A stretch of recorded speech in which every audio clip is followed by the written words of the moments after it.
Bad Choices Make Good Stories. Going to New York. Written by Oliver Markus Malloy. Narrated by William R. Keaton.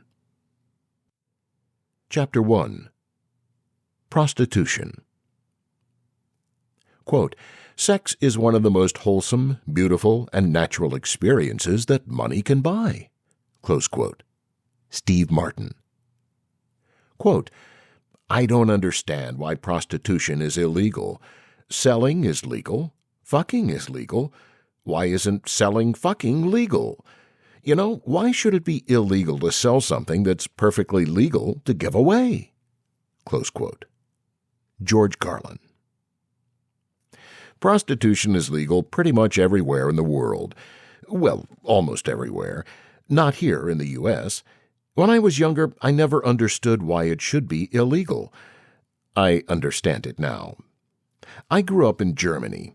Europe is far more liberal than America. Even most conservative right-wing parties over there are to the left of the U.S. Democrats on many issues. For example, it wouldn't occur to even the most right-wing party in Europe to oppose universal health care. But this isn't a book about politics. It's about sex and drugs. You know, the good stuff. So I grew up in a pretty liberal society where prostitution is legal. Every city has a designated red light district where brothels do their business.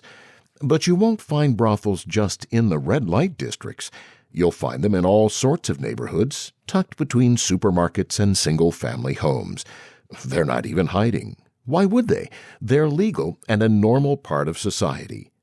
You can quickly recognize them by the red lights they usually have in their windows, or the big neon signs that say "Sex Club" or something to that effect.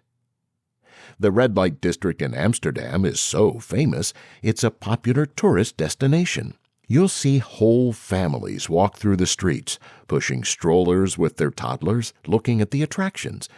Entire busloads of Japanese tourists walk through those streets along the canals. Most people don't know that Amsterdam has more canals than Venice. When you walk along those canals through the red light district, you'll see half-naked girls from all over the world sit in large windows as if they were store merchandise on display. You can walk right up to them and ask them through the open window to show you the goods. They'll often pull their tops down with a fake smile and let you see their breasts. It helps them negotiate a good price, often in broken English. Or they'll lift their short skirt and pull their panties aside. It's hard to argue over money when a girl flashes you her pussy. The economic crisis didn't spare the red light district in Amsterdam, and the girls in those windows will fuck you for bargain prices. There's an actual price war going on. Girls will underbid each other for a chance to have sex with you. Sounds like a paradise for a horny guy, right? So why aren't the streets in the red light districts overrun by men looking to get laid? Because Europeans self-censor. For example, in Germany, people will agree in theory that prostitution should be legal, but they usually won't admit that they themselves have ever gone to a prostitute. "Yeah, it should be legal, and I have no problem with it, but I would never go to one. I'm above that." Then they secretly go to one anyway, on the down low. They won't admit it in polite company because they don't want to look trashy. Prostitution is not exactly a reputable business over there either, even though the girls actually have to pay taxes on their earnings and submit to regular health checkups. Even the prostitutes have universal health care over there. The benefit of legal prostitution is obvious: tax income for the city, healthier girls, and safety. In Amsterdam, each girl has an alarm button next to her bed that she can press if one of her customers tries to rape or hurt her. The police will arrive within minutes and protect the girl from harm. I saw a documentary about prostitution in Holland a few years ago that said over there health insurance actually pays for monthly visits to a prostitute for the disabled, because they feel that sex is part of a healthy life. So unmarried disabled men have a right to have sex, even if it's with a paid prostitute. Pretty bizarre, huh? Can you imagine a U.S. health insurance company picking up the bill for your romp in the hay with a hooker? Growing up in a liberal society like that, prostitution was never really an issue of debate for me. It was just there. The fact that it existed was a part of life, like gas stations or grocery stores, and it never occurred to me that there should be any reason to outlaw it. If a girl wants to sell her body, so be it. None of my business. Don't athletes sell their bodies too? People can do behind closed doors whatever they want, as long as it doesn't hurt anyone else.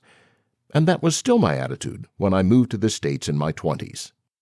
When I heard that prostitution was illegal over here, I thought it was silly, quaint, lame. Europeans often laugh at how prudish Americans are when it comes to sex. In Europe, sexuality is a normal part of life. Fancy antique art museums are full of nudity, and you'll see naked girls in every major newspaper. Germany's biggest newspaper, Bild, has a topless girl on the back page of every daily issue. Nobody thinks twice about it. Nobody finds it necessary to protect the children. A naked breast is no more a threat to the well-being of a child than a naked hand or foot. So, from a European point of view, American media censorship seems utterly ridiculous. People all over the world laughed at America when the FCC fined Janet Jackson for her wardrobe malfunction and flashing her boob for a second during the Super Bowl halftime show a few years ago. A lot of bands make two different music videos for their latest songs, a censored version for American TV and an uncensored version that includes nudity for European music stations. The so-called land of the free doesn't seem so free anymore when you realize that other countries have a lot more freedom. In Europe, nobody will bleep you if you want to say a bad word on TV. The idea that some self-righteous little old lady at the FCC gets to tell other people which words they may or may not use seems like a pretty strange concept in the rest of the civilized world.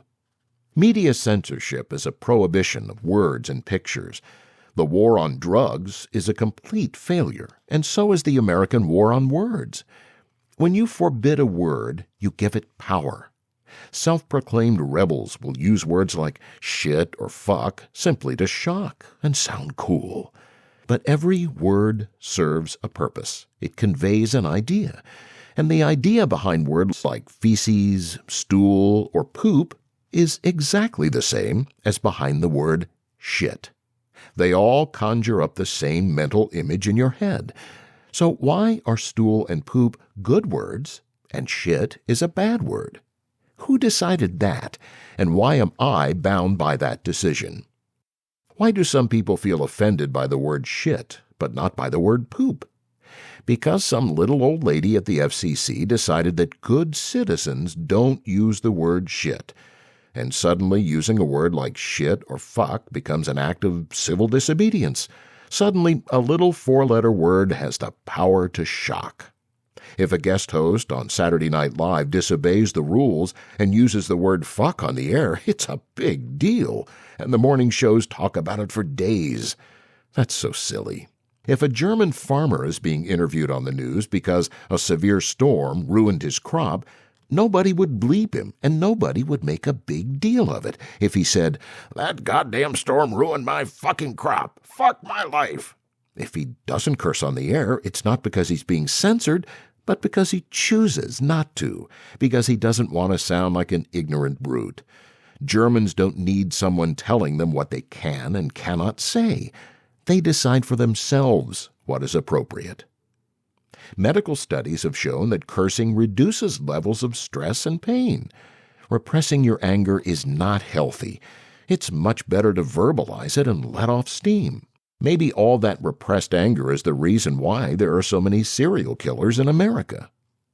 And although Europeans have a much more relaxed attitude when it comes to sexuality, and they don't feel the need to protect children from bad words or bad images of harmless nudity, the levels of teen pregnancy are much lower over there than in America. Telling American teenagers that words describing sex are off limits makes sex a tempting, forbidden fruit, and it only makes them think about it more.